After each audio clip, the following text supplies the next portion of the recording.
오늘은 인구 파트에서 첫 번째 세계 인구 변천에 대해서 알아보도록 하겠습니다. 인구 파트는 알아야 할 개념이 많아서 개념 정리부터 하고 가겠습니다.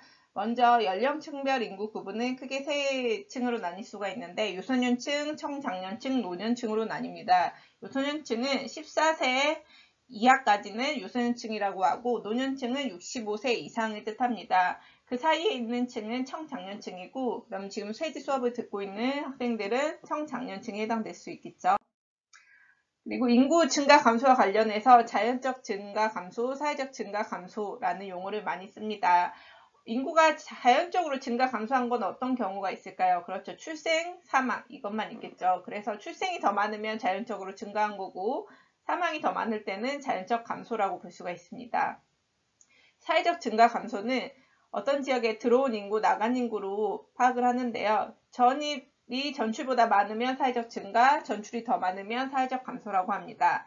인구 피라미드는 어떤 나라, 지역에 있어서 연령층별, 그 다음에 남녀별, 성별 어떤 식의 형태를 띠고 있는지를 알려주는 것인데 크게 세 가지로 자연적 증가과 관련된 인구 피라미드가 있습니다.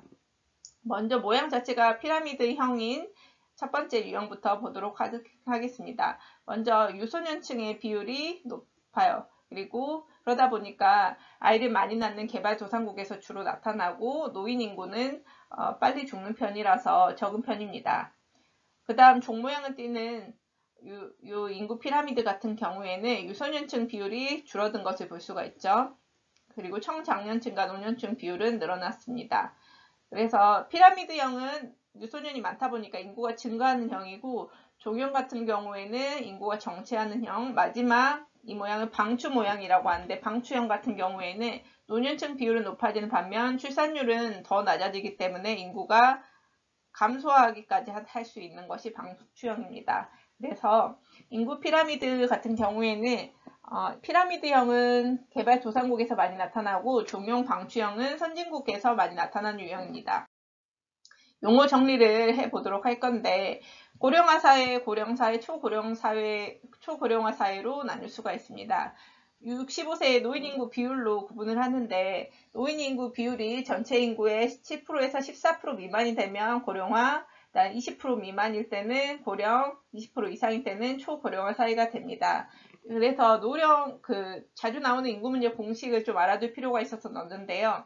노령화 지수는 그 사회가 얼마나 나이가 들어있는 노령화가 되었나라는 건데 기준이 되는 것은 유소년층입니다. 그래서 분모가 유소년층 분의 분자, 노령화 지수다 보니까 분자에 65세 이상인 노년층이 들어가겠죠. 곱하기 100이고요. 총 유소년 부양비는 역시 유소년을 먹여 살릴 수 있는 것을 뜻하기 때문에 부양하는 사람 누구죠? 그렇죠. 청장년층이겠죠. 그래서 분모의 청장년층, 그 다음에 유소년 부양비이기 때문에 분자에는 유소년층이 들어가고 곱하기 100입니다. 노년 부양비도 역시 노인들을 부양하는 사람들은 청장년이다 보니까 분모에는 청장년, 분자에는 노년 부양비니까 노년 곱하기 100이 됩니다. 그럼 총 부양비는 어떻게 될까요? 유소년 부양비랑 노년 부양비를 합친 것이겠죠.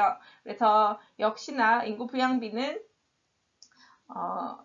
분모 같은 경우에는 청장년층이 부양하기 때문에 청장년이 분모에 들어가고 이 두 계층이 분자에 들어가고 곱하기 100을 합니다. 세계의 인구는 산업혁명 이후에 빠르게 증가했고요. 인구 변천 모형을 좀 알아둘 필요가 있는데 출생률과 사망률 변화에 따라 인구 성장을 단계별로 나타낸 것입니다. 출생률, 사망률이라는 것은 인구 1000명당 출생자 수, 사망자 수를 나타냅니다.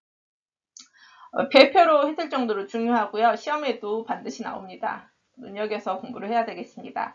아래 표 그림이 여기 이 단계별 특징이 있는 이 그림이 인구 변천 모형인데요. 단계별 특징을 알고 있어야 됩니다. 1, 2, 3, 4, 5단계로 구분이 되어 있고 파란색은 출생률, 그 다음에 빨간색은 사망률을 나타내고 있습니다. 그래서 출생률에서 사망률 뺀 여기가 자연 증가율을 나타내고 있고요. 그러면 1단계는 어떠냐? 출생률도 높고 사망률도 높은 단계예요. 그래서 다산다사형이라고도 합니다. 많이 태어나지만 그만큼 많이 죽기 때문에 인구는 정체되어 있는 상태입니다. 그래서 인구 증가율이 어때요? 낮은 편이죠. 그 다음에 2단계는 출생률은 여전히 많아요. 그렇지만 사망률이 급격하게 감소하는 단계입니다. 즉 다산 감사 시기고, 그러다 보니까 인구가 폭발하는 시기입니다. 왜 갑자기 사망률이 빠르게 감소했냐? 그 이유는 의학 발달, 생활 수준 향상 등으로 인해서 사망률이 빠르게 감소했습니다. 다음 3단계는 이제 출생률이 좀 줄어들기, 감소하기 시작하고, 그렇지만 사망률 자체는 더 적어져 버려요. 이 단계를 감산소사라고 합니다. 그렇다 보니까 여전히 인구가 많이 성장하고 있고요. 그러면 왜 이 시기에 출산율이 갑자기 감소를 하냐? 가족계획이라든지 여성의 사회활동 증가로 인해서 그렇게 됩니다. 그래서 인구 증가율이 둔화가 되기 시작하고요. 4단계는 낳는 것도 죽는 것도 적어지는 소산소사 단계입니다. 그래서 이제 인구 성장은 감소하고 있고요. 그래서 낮은 인구 증가율로서 주로 선진국에서 나타납니다.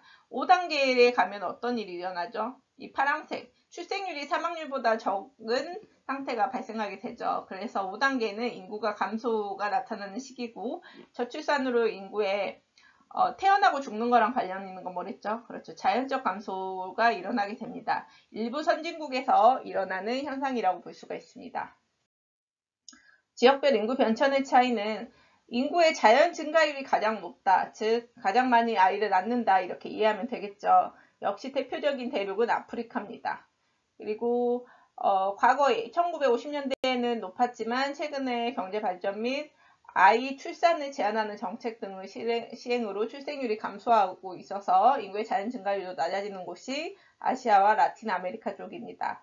그 다음에 출생률의 지속적 감소로 인구의 자연 증가율이 낮아지고, 심지어 출생률보다 사망률이 높아 인구의 자연적 감소를 보이고, 그런 저출산 고령화 문제가 있는 곳이 선진국인 유럽과 앵글로 아메리카 대륙이라고 볼 수가 있습니다. 그리고 자주 나오는 용어 중에 중위 연령이라는 게 있는데, 전체 인구를 연령순으로 나열할 때 딱 중앙에 있는 사람의 연령이라고 생각을 하면 돼요. 그럼 당연히 경제발전이 수준이 높은 선진국은 노인층 비율이 높다고 했잖아요. 그러다 보니까 중간에 있는 연령도 높을 수밖에 없어요. 그래서 선진국은 중위 연령이 높다, 이렇게 이해를 하고 있으면